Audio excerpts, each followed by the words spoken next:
John 13. Now therefore the feast of the Passover, when Jesus knew that his hour was come, that he should depart out of this world unto the Father, having loved his own which were in the world, he loved them unto the end.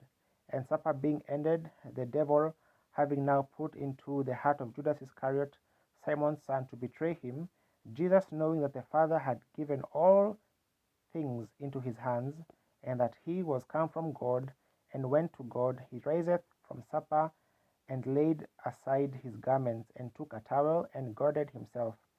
After that he poureth water in a basin, and began to wash the disciples' feet, and to wipe them with a towel wherewith he was girded. Then cometh he to Simon Peter, and Peter saith unto him, Lord, dost thou wash my feet? Jesus answered and said unto him, What I do thou knowest not now, but thou shalt know hereafter. Peter saith unto him, Thou shalt never wash my feet. Jesus answered him, If I wash thee not, thou hast no part with me. Simon Peter saith unto him, Lord, not my feet only, but also my hands and my head.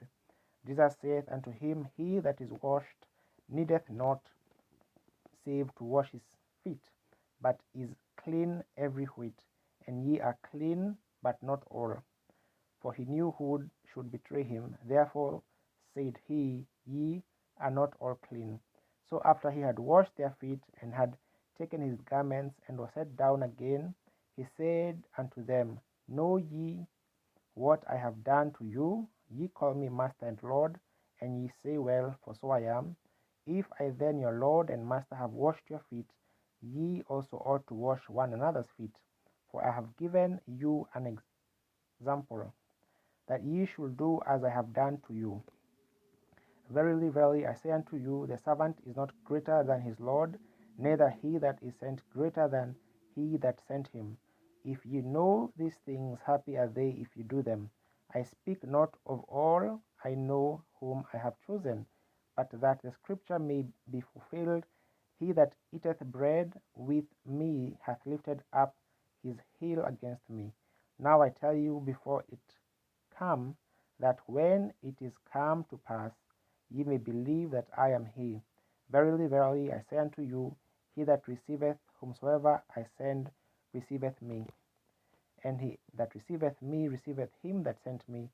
When Jesus had thus said, he was troubled in spirit, and testified, and said, Verily, verily, I say unto you, that one of you shall betray me.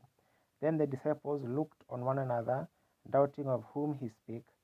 Now there was leaning on Jesus' bosom one of his disciples, whom Jesus loved. Simon Peter therefore beckoned to him that he should ask who it should be of whom he spake. He then, lying on Jesus' breast, saith unto him, Lord, who is it?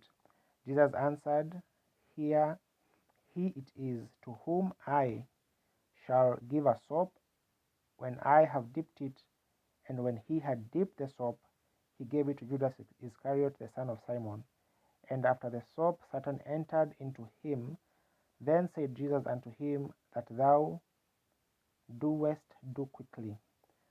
Now no man at the table knew for what intent he spake this unto him, for some of them thought Judas had the bag, that Jesus had said unto him, Buy those things that we have need of against the feast, or that he should give something to the poor.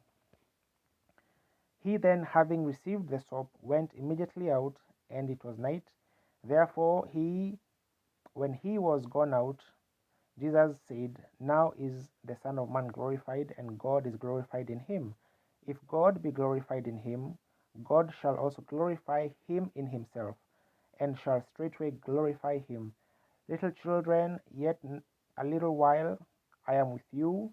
Ye shall seek me, and as I said unto the Jews, Whither I go, ye cannot come. So now I say to you, a new commandment I give unto you, that ye love one another as I have loved you, that ye also love one another. By this shall all men know that ye are my disciples, if ye have love one for another. Simon Peter said unto him, Lord, whither goest thou? Jesus answered him, Whither I go, thou canst not follow me now, but thou shalt follow me afterwards. Peter said unto him, Lord, why cannot I follow thee now? I will lay down my life for thy sake. Jesus answered him, Wilt thou lay down thy life for my sake?